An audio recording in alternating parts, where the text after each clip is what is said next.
Hello, and welcome to this episode of Spotlight on the Divorce Expert. And I have somebody who I consider an outstanding professional in helping people with divorce analytics and financial issues, but also as a trusted reference and resource for my clients and a personal friend. So I want to introduce you to Victoria Kirilloff. She has an amazing history and a background that I'm going to let her tell you a little bit about. But just know that Victoria specializes in helping people clearly understand their money and their finances and in preparing documents that can go to court and back up your proposals, your options, and your settlement opportunities if you are going through mediation or if you're working with an attorney. So Victoria is a CDFA. She has other credentials as well. That's a certified divorce financial analyst. She has other credentials as well in this area.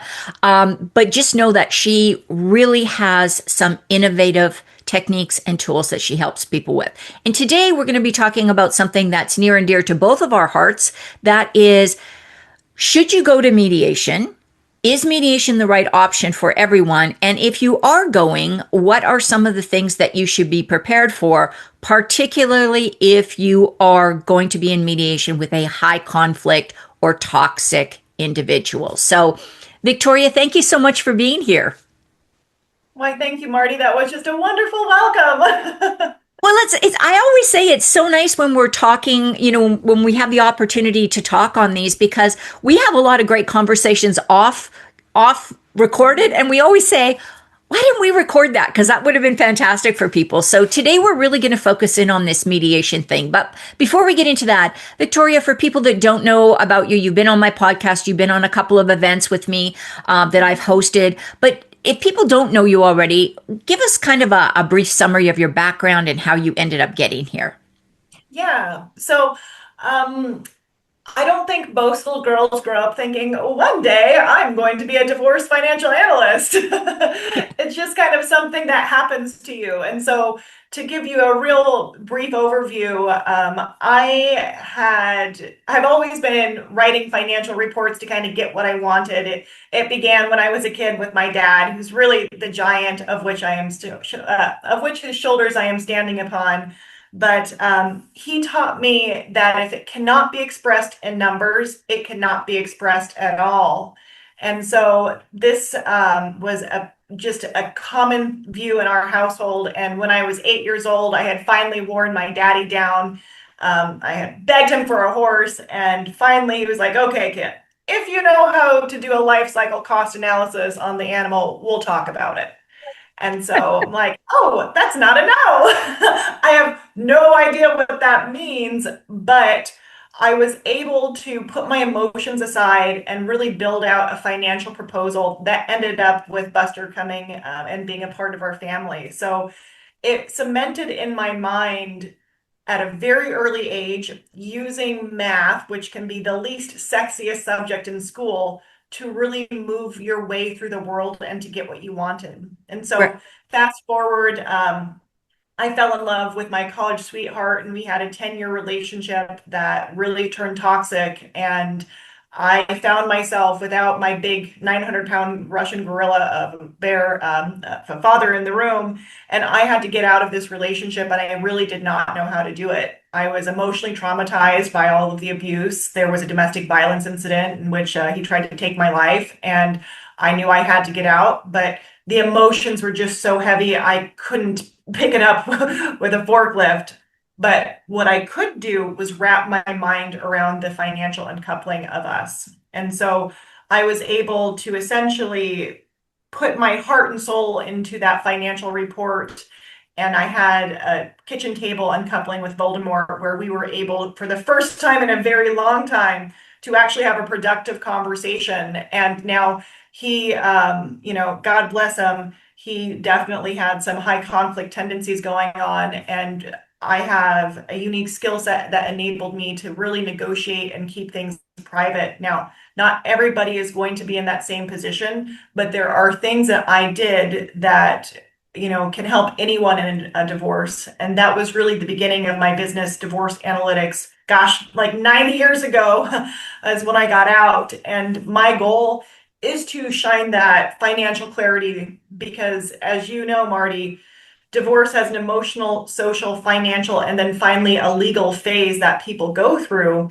And if they are not prepared and working with the right professionals at the right time, when they get to the negotiation stage, they are Yeah. in a world of hurt because they didn't do their homework and now they're going down the wrong negotiation path and they end up in divorce purgatory. Yeah.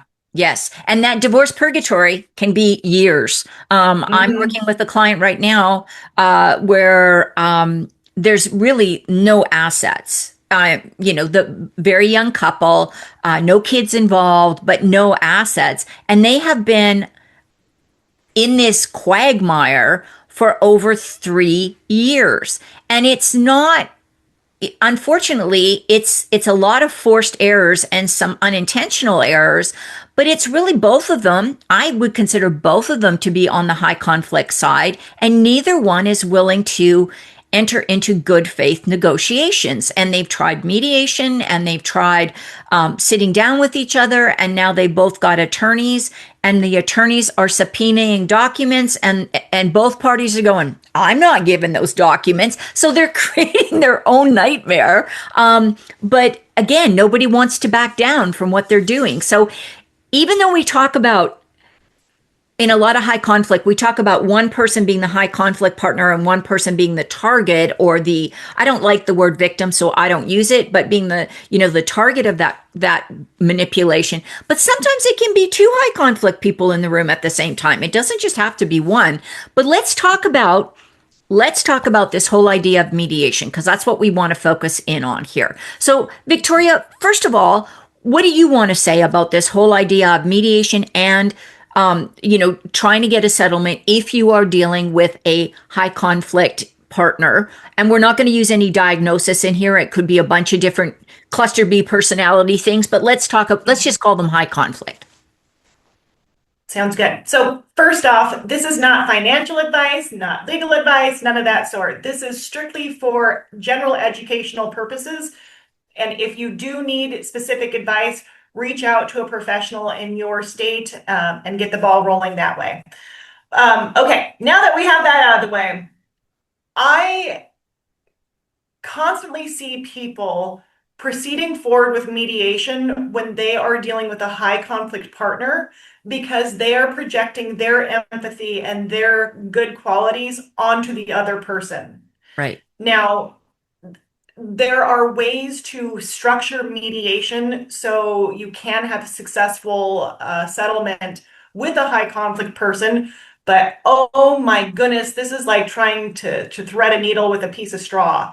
It is very delicate. And unfortunately, you're always going to be subject to that other person's personality issues. And if the wind blows the wrong way on that day, good luck trying to get a settlement done. And Yeah. so it's really important to make sure that you are looking clear-eyed, ideally with a divorce coach at your side, to determine if your spouse actually has the skill set they need to come to the mediation table and get a deal done. Right, right. And I think, and thank you for throwing that in. I always try to have that in the show notes as well, that we're just having a conversation. This is absolutely for educational purposes. And I want to throw this in, just because you listen to the podcast does not mean that there's any kind of professional relationship with either Victoria or myself. So I do really appreciate what you said. There's a lot of research that's coming out right now, especially in the neuroscience field, that is saying that the brain chemistry and the actual brain structure of people that meet the criteria for those DSM-5 diagnosis of these personality disorders, it means that it's not like, and I'm not asking you to feel sorry for them, but it's not like that person is willfully manipulating or willfully being difficult. It's that's how they are. That is how they are wired. That is how they're going to be. And you can't expect them to change just because you're trying to come up with an agreement with them. And I so appreciate that. And unfortunately, a lot of people, like you say, that are in relationships with these people are highly empathetic, willing to give people a million chances. They are looking for the very best in their partner. And they assume that, if they ever utter the words, let's just get through this divorce fairly, that that's what they're going to stick with. And that's really not, right? Mhm.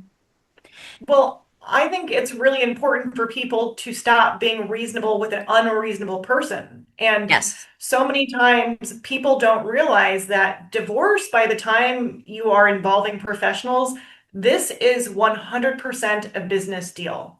You have to take care of the emotions in the proper way because the court system isn't set up to handle that.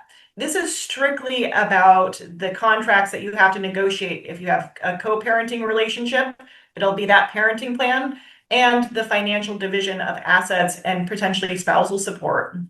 And so, if your spouse has traditionally been unwilling to compromise, if they have a history of litigation, I think that's always important.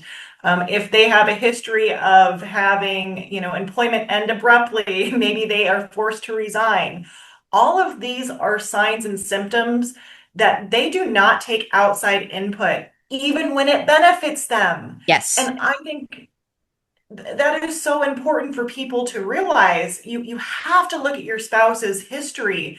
And if they do not come to the negotiation table under any circumstance to actually help resolve a conflict, even when it's smaller, if you are going through the biggest business deal of your life, you can guarantee that that adrenaline is going to be pumping and they're not going to be able to show up as their best version of their unreasonable self. It's Right. going to be the most unreasonable version of their unreasonable self. So, And I think sometimes it's a game for these high conflict people because guess what? They've got your undivided attention for 4 hours or 8 hours or 10 sessions or whatever you've agreed with the mediator.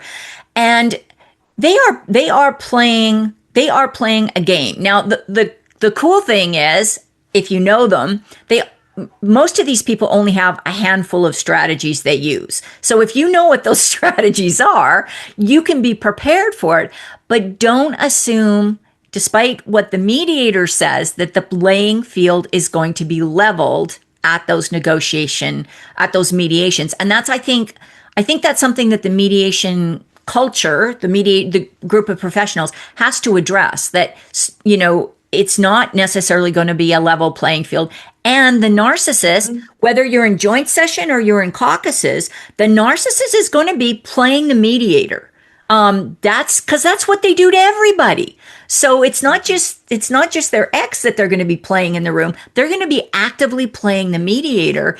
And unless the mediator recognizes the patterns, they may miss what's going on because quite often the narcissist appears as the well organized, articulate, clearly spoken individual, and the person who's been targeted for years is maybe disorganized, has a more of emotional reactivity, and is less prepared to come into the mediation in many cases. yeah. And I really like what you said, Marty, about mediation is not about creating a level playing field. So many people expect the mediator to come in and advocate for them and to kind of say, oh, this proposal, you're actually getting shafted. Don't Yeah, agree to this. yeah, That's not the mediator's job. That job is really designed around holding space for you guys to negotiate. And unless you show up with a divorce financial analysis report that clearly outlines and documents what the total marital estate value is and what the spousal support claim components are, good luck on ever having a productive conversation because they will gaslight, obfuscate, and delay all the way, into the end of the 10 seconds. You'll be 2 years in and you literally will have no documentation in front of you. Nothing will have been accomplished except your retainer is now depleted. yeah. And I think that's the other thing. And Victoria, I'm so glad you brought that up because one of the big tactics these type of people do is they just refuse to comply with court orders. they get notices they're being compelled to produce whatever financial documents, and they just don't do it. And unfortunately, the family court doesn't tend to do a whole lot about that. They're just like, oh, well, try again. And it keeps getting kicked down the road. There's not a lot of teeth in those orders. Yeah. Well, I think people need to know there is no divorce police. And if you have to enforce something, guess what that means? You're paying your attorney to enforce that. And very rarely are sanctions issued, right? And so there are punishments that are supposed to occur, but it takes an overwhelming amount of time and evidence to actually get those instituted. So Right. you really have to, unfortunately, the biggest F word in divorce is fair, right? Yeah.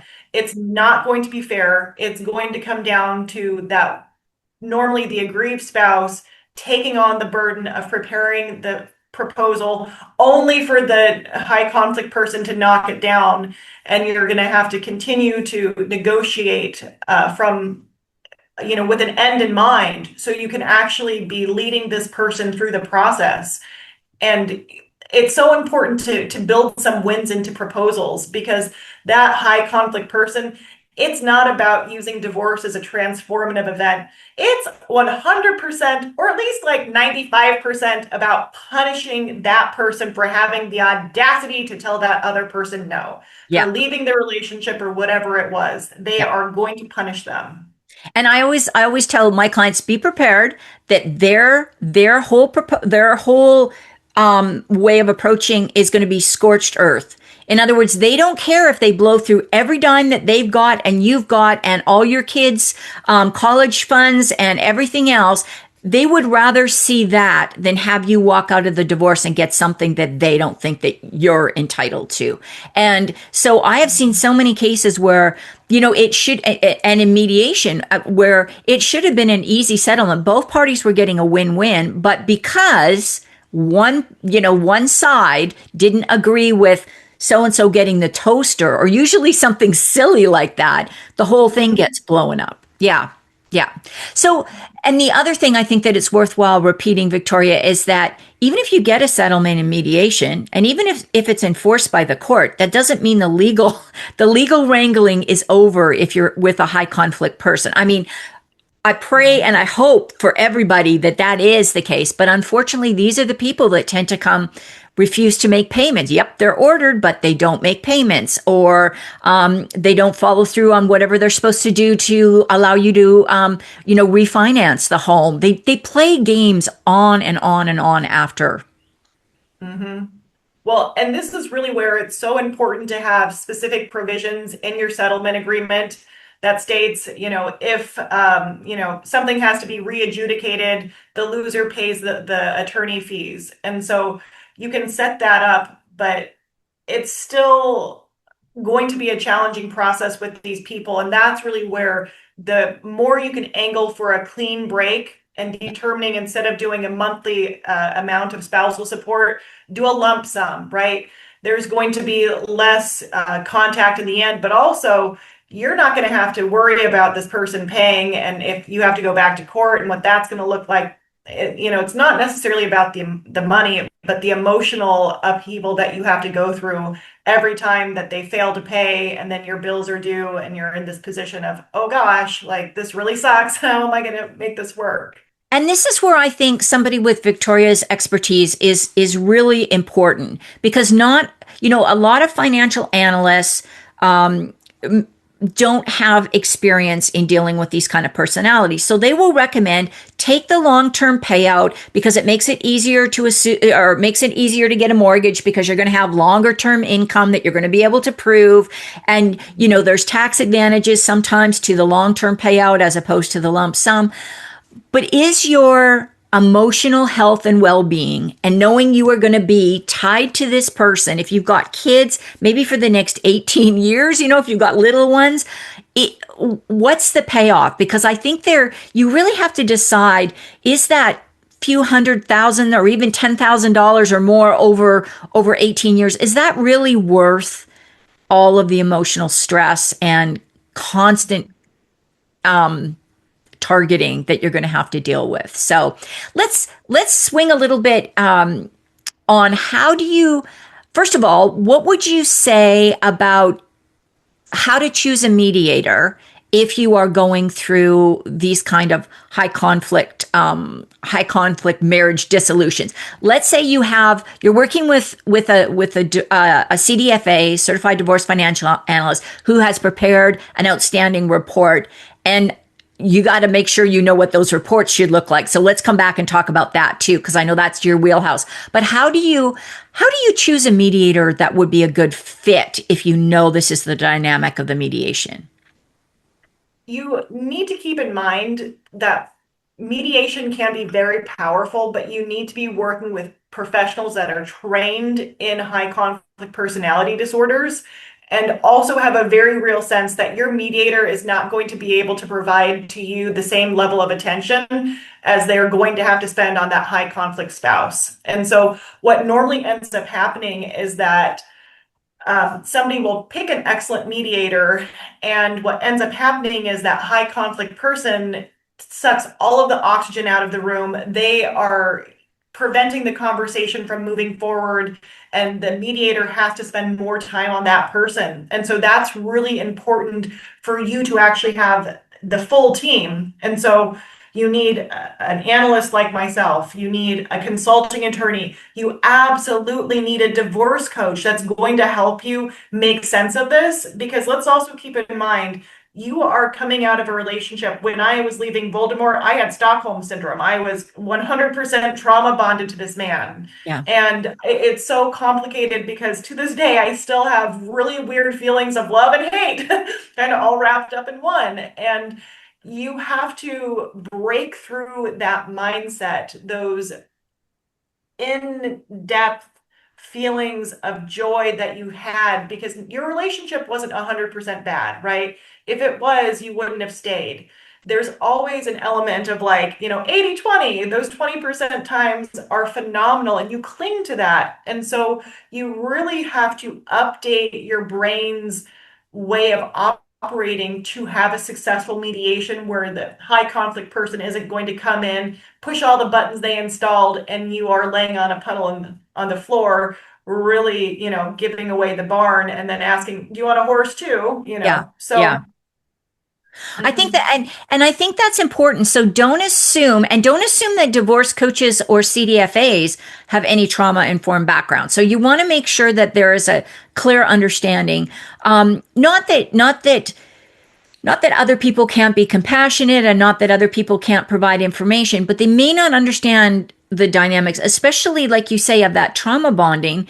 And now, there's a lot of research that's even saying it's hard for people who are in those toxic relationships to even recognize the pattern because it's been the way they've lived for a decade, 2 decades, 5 decades, whatever, however long they've been married. And that becomes normal. And now that they're separated, that's starting to crack, and they're starting to see, oh my gosh, that wasn't normal. That's not the way other couples solve problems or respond to each other. And that can be really unsettling. So you have to understand that you may be going through all of that kind of foundational shakeup at the time when now you're having to negotiate with these people. And you really need to have some support in that area. And again, your friends and family are great, but they don't necessarily have the professional training and actual real world experience to help you through that. absolutely. And I think it's important to kind of hit home on that point again. They mean well, but they're kind of like the Greek chorus, and they like, depending also if they've gone through their own divorce experience, maybe they had a really easy and amicable uncoupling, and they just, for whatever reason, can't understand why your situation is so problematic because when they see your spouse, right, it's the charming, wonderful, delicious person. It's only when the clock strikes midnight do they turn into a smashing pumpkins. Yes, and I love your term, Voldemort. I think that's such a good term. Yeah. I always laugh when I hear you say that. So let's talk about now choosing a CDFA, because this is, I mean, I know you do mediation. I know you're a CDFA as well, but let's focus on how do you choose a CDFA, and how might you as a CDFA, maybe change the way that you structure the proposal or support your client in getting into these negotiations if you know there's a high conflict person on the other side of the table? Absolutely. Okay. So the first thing, when you are choosing a CDFA, it is incredibly important that they have experience in this field, especially with a high conflict person, because I got to tell you, high conflict people are known for delaying and for not providing documentation. And so what you actually end up having to do is when you're calculating the total marital estate value, if they refuse to provide documentation, you now need to do some type of estimation to get the ball rolling forward. And then generally, after you issue a proposal, they'll be like, oh no, that's the wrong information. And then they'll say, oh, here's the proper stuff. But you have to set yourself up for success by making sure you have an end in mind with this process. So a CDFA needs to be trained in how to do complex analysis, but also those underlying dynamics, because oftentimes these relationships, they're not just emotionally abusive, they're financially abusive as well. And I can't tell you how many times I've had clients from all income levels, ranging from, multimillionaires to billionaires to people that make, like just enough to scrape by. A lot of these people will completely take their spouse's money away and they will have no access. They will, have all this money in the world, but they're still having to be on a very short rope, essentially getting some type of allowance from their spouse. And they have been told the most insipid family financial narratives where my money is my money, your money is also my money. And now that belief has been burned into the spouse's brain. Now they're going through the divorce process and they're like, oh, I can't ask for half of his pay because that's his money. He worked on it. It's like, well, no, honey, like you raised the kids, you enabled him to go out and to have a wonderful professional life because everything was taken care of on the home front. So Yeah. you have to do a hard reset and make sure that you are working with people that you trust. Because at the end of the day, divorce is one of the most challenging times. It's actually close to a death of a spouse. In fact, I actually think a death is easier because the person has the dignity to die. And divorce, that SOB continues to live. It's like, can't I get a win here? But you are going to, studies have shown you lose about 20 IQ points due to the sheer stress of your life being completely reset. Right. So you need to make sure that you're working with people that you feel good with, that you can fully share all of the dark secrets that you have. I can't tell you how many people, especially women, they're like, I was a high income earner, then I got pregnant. He said, stay home. And now I'm, at his mercy. And Yeah. they feel so ashamed of that. Yeah. Conversely, I've had high income earning women that continue to make lots of money, but he controlled all of it and ended up, spending it on the mistress or sports betting, whatever it is. Right. Right. So Yeah. those beliefs have to be addressed at this Yeah. point. Guys. And and again, the legal system is not always kind to people. I've had clients, Victoria, who are very, very high achieving, very astute in business, running their own businesses or C-suite executive level. And I know of more than one client that went in and talked to an attorney about this, and the attorney said, "Well, it couldn't have been that bad because you wouldn't have stayed. You have the financial resources to have got out of that relationship." When in fact, they did not have the financial resources. The money went into a joint account and then immediately was transferred into another account. And yes, they knew the number where the transfer was going, but that was a separate account that they had no access to, or they've never. I was talking to another CDFA who said a client came to them and there had been a financial advisor working with them for the last 20 years, but she had never met the financial advisor. She was never involved in any of those. She had no clue. She knew where the main bank account was, but she had no idea about anything else. And she was embarrassed to talk to people in the legal system because the first thing they said is, give us we need a budget. We need to know your assets. We need to know your holdings. We need to know this. And she was like, I didn't know anything. And I never went back because I was too embarrassed. Oh, You know, that's and so and sad. and it's not Yeah. the attorney's fault. I mean, they just give you the doc. They're not therapists. They're not necessarily trauma informed, and they don't necessarily know the financial stuff. They just know the legal stuff, and that's what they're supposed to know. And that's why it's so important to have the right professionals, as you said, at the right stage of this process.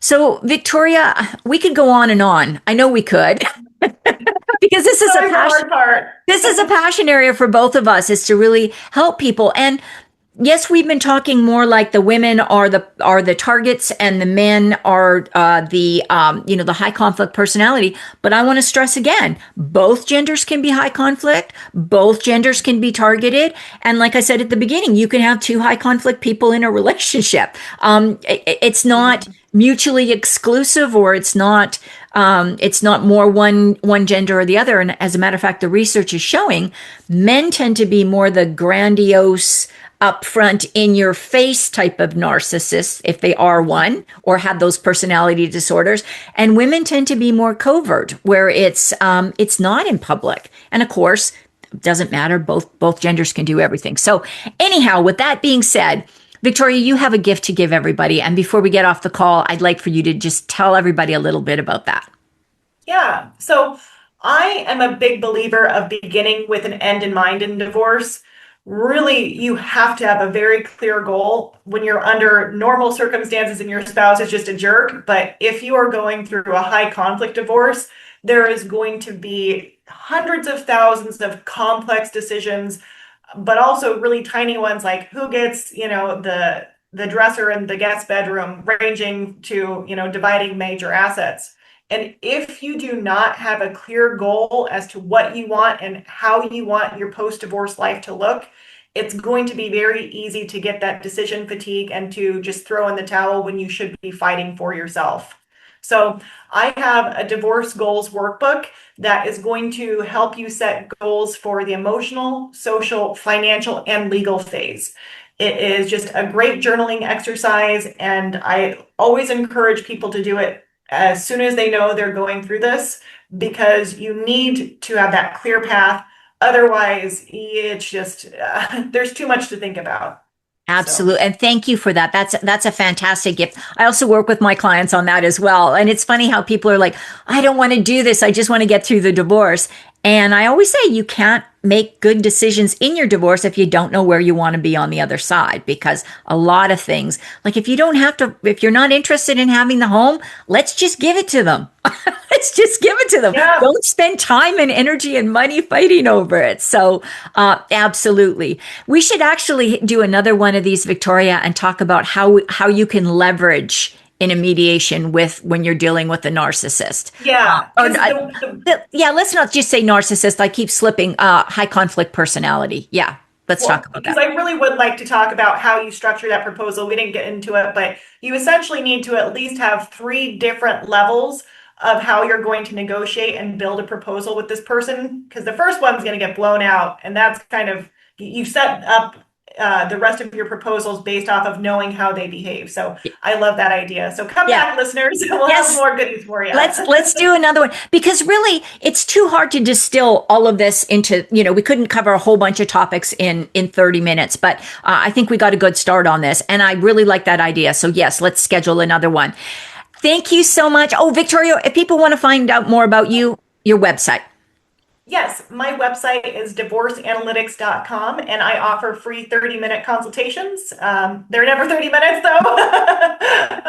So my whole goal is to get you guys pointed in the right direction. I don't care if it's with me. I just want to make sure you get some good guidance when you're starting off on this process, because I don't want to have you coming back to me in 5 years saying, we tried mediation and nothing's happened. So. Yeah, definitely. So yes, let's schedule another one and talk about how to structure yourself for mediation. So you're right. Let's everybody listen in. It'll be on here shortly. So if you like this, feel free to share it, like it, and definitely submit a question if you got it, because Victoria and I will come back and check this and try to get you answers if we can. So again, we're just providing educational information on here, no legal, financial, or any other kind of professional advice. So take care, have a wonderful day, and tune in to the next Spotlight on the Divorce Expert.